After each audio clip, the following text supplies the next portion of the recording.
Hello students, हम आपके अभ्यास को जारी रखते हुए आज की क्लास में कक्षा 5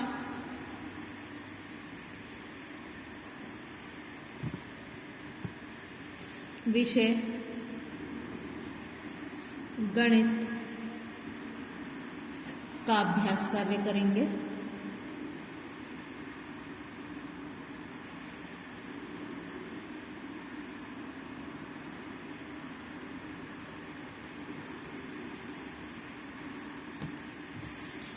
हमने पिछली क्लासेस में वैदिक गणित की शुरुआत भी कर दी थी। कोर्स हमारा हो चुका है। हम अभ्यास के तौर पर जो क्वेश्चंस हैं उसे कंप्लीट कर रहे हैं, वापस से पुनर्अभ्यास कर रहे हैं। हमने पिछले चैप्टर में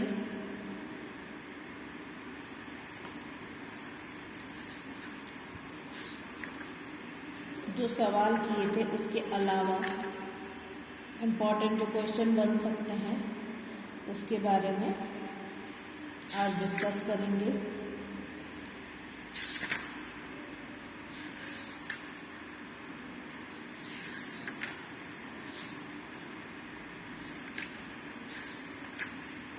आज हम जो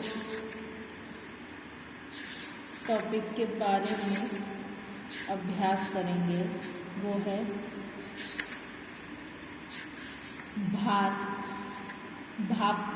के बारे में हम आज विस्तार से पुनः चर्चा करेंगे।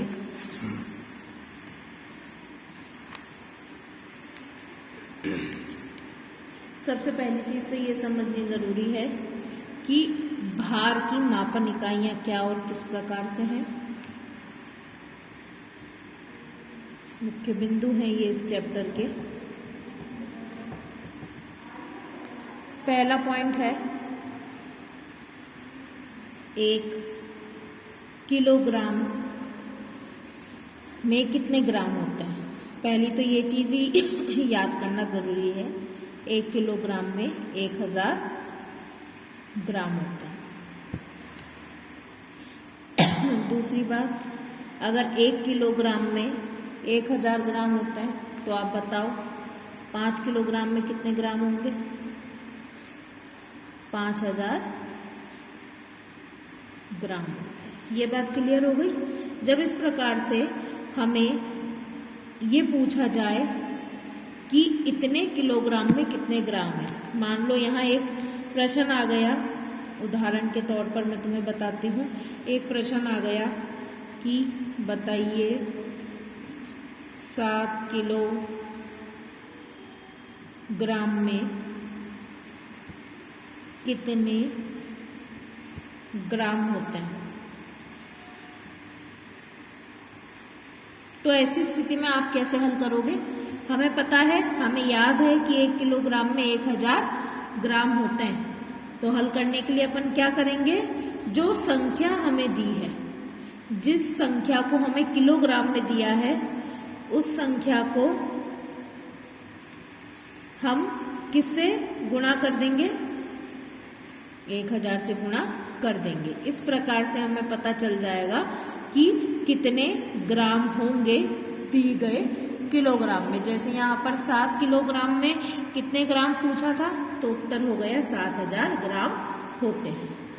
ठीक है, तो एक चीज हमें ये याद करनी है।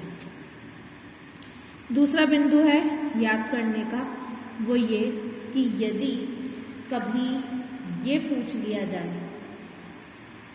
कि आधा किलो में कितने ग्राम होते हैं,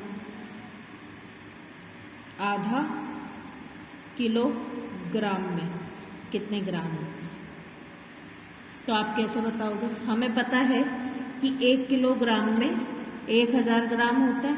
तो अब ये आधा किलोग्राम पूछ रहा है, यानी इसका आधा कर दो।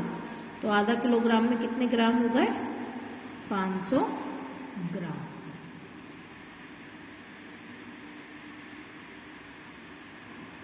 आधा जो होता है वो किसी एक वस्तु का दूसरा हिस्सा होता है। कोई एक वस्तु है, उसे दो हिस्सों में बांटते हैं तो आधा हो जाता है, यानी एक वस्तु का दूसरा हिस्सा।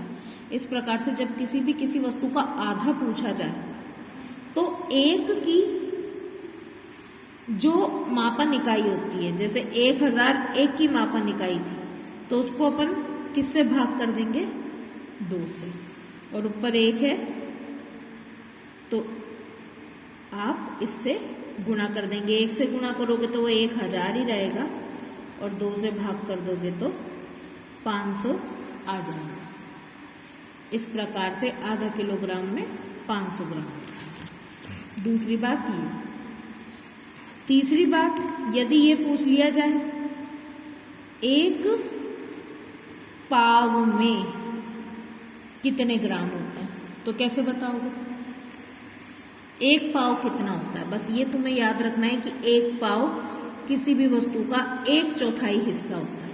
यानी कोई एक वस्तु है, उसे हमने 4 हिस्सों में बांट दिया, तो ये 1/4, 1/4, 1/4 और 1/4 हिस्सा है। यानी एक वस्तु का चौथाई भाग कहलाता है 1 पाव। अब 1 किलोग्राम का 1 पाव यानी 1 किलोग्राम का चौथाई हिस्सा। अब इसमें पूछ रहा है कितने ग्राम होते हैं, तो कैसे बताएंगे? मैंने बताया, जैसे यहाँ पर कहा है, यहाँ पूछा था आधा किलोग्राम, आधा किलो का मतलब 1/2 था, तो 1/2 को हमने 1000 से गुणा करके भाग कर दिया था। अब यहाँ क्या करेंगे? वही 1000 को 1 से गुणा और भाग किससे करेंगे? 4 से, क्योंकि 4 नीचे लिखा है। 1000 को 1 से गुणा करोगे 1000 ही आएगा, और 4 से भाग करोगे तो 4 दूनी 8, इधर बचा 2, इसके आगे लग गया 4 पंजे 20 और ये 0 ऊपर चढ़ गया। इस प्रकार से उत्तर आया 250 ग्राम। एक चीज ये सब आपको CW में करना है काम, ठीक है? ये सारा CW में करना है। इसकी फोटो खींच करके भी मैं आपको होमवर्क में भेज दूंगी आपके व्हाट्सएप ग्रुप में। आप साफ तरीके से ये काम कर लेना। आगे समझाती हूँ। अगली चीज मानो तुमसे पूछा है कि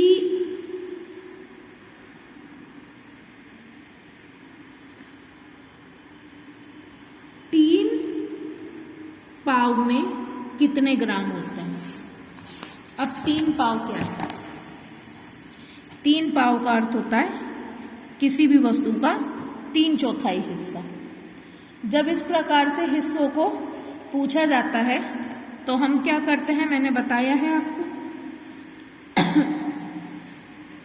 1000 लिख दो और इसको ऊपर वाली संख्या से गुणा कर दो, जो उत्तर आए उसे 4 से भाग कर दो। 1000 को 3 से गुणा करोगे 3000 आएगा, 4 से भाग करोगे इसे तो क्या आएगा? 4 सत्ते 28, 2 बचा, इधर लग गया 4 पंजे 20 और ये 0 पर चढ़ जाएगा, तो उत्तर आया 750 ग्राम। इस प्रकार से कितने भी किलो का कितना भी हिस्सा पूछा जाए, मान लो 2/3 हिस्सा पूछ लिया 1 किलो का, और उसमें पूछा है कितने ग्राम होते हैं, तो क्या करोगे? 1000 को गुणा करोगे ऊपर वाली संख्या यानी 2 से और भाग करोगे 3 से। 1000 को 2 से गुणा किया तो 2000 आया और बटा 3 है, तो करके देख लो आप। 3 × 18 बचे 2, 3 × 18 फिर बचे 2, तो यहाँ हो गया 3 × 18। अब जो 2 बचे हैं इसके आगे हम पॉइंट लगा देंगे, ये 20 हो जाएगा, यहाँ आएगा 6-7 ग्राम। ठीक है? इस प्रकार से हम किसी भी हिस्से को गुणा और भाग करके उसका ग्राम निकाल सकते हैं।